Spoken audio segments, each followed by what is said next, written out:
Hey guys, my name is Mark and I'm back again with a little tutorial on the BookiePro dApp, how to back and lay a team while making a bet. And if you're new to the BookiePro site app, I also made a YouTube video how to download the app, how to create an account, BookiePro.Fun.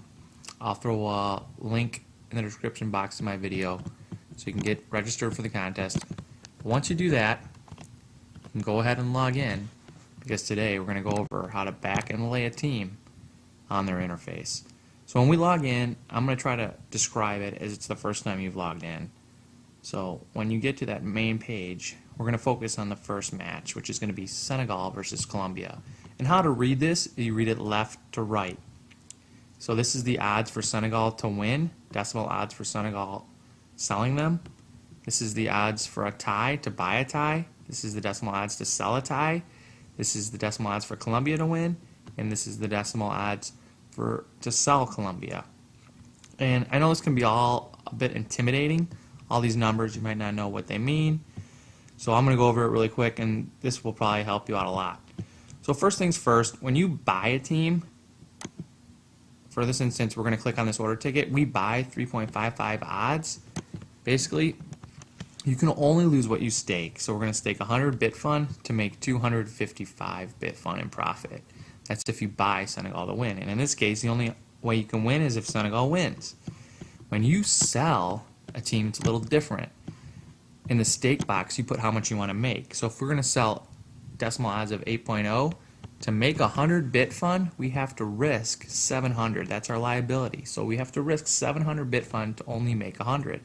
That might be a little risky for some, but the reason that is because Senegal not only has a lower chance of winning, but you also win if there's a tie or if Colombia wins. So you have like 2 out of 3 chances to win. So you have more chances to win, which is why you have to lay a little more risk.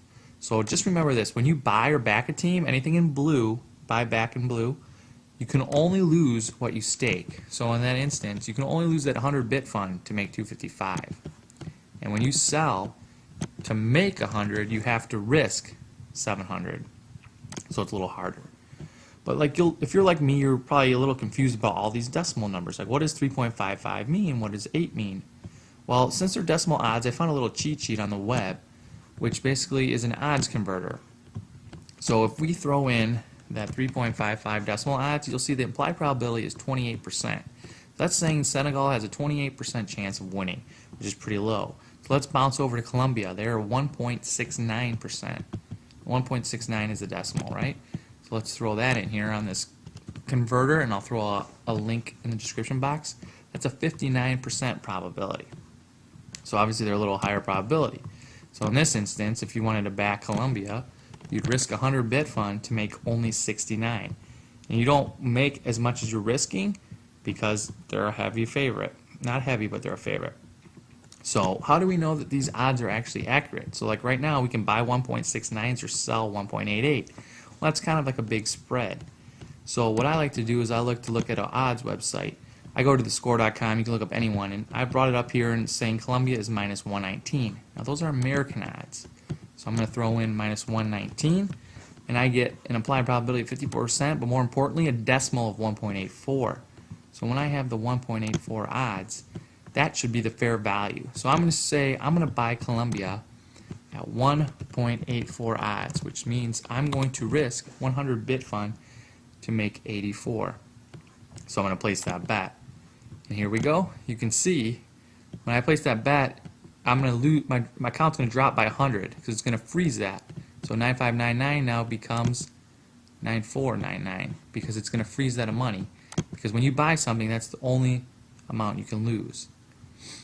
And so now you can see that the bet shows up on the lay side. And you might be a little confused, like, hey, what's going on? I thought I was going to buy 1.84s. Why is it showing up on the offer side? Well, it's because it's waiting for someone to click the lay side. Because once they lay 1.84, they're ineffectively hitting your bid of 1.84, which constitutes a trade. So hopefully you guys can use the odds calculator. This makes a little more sense. And as you play around with it a little more, you get more confident. You'll make some good bets. And before you know it, you'll be atop that leaderboard winning Bitcoin. Alright, thanks for watching, guys. Good luck.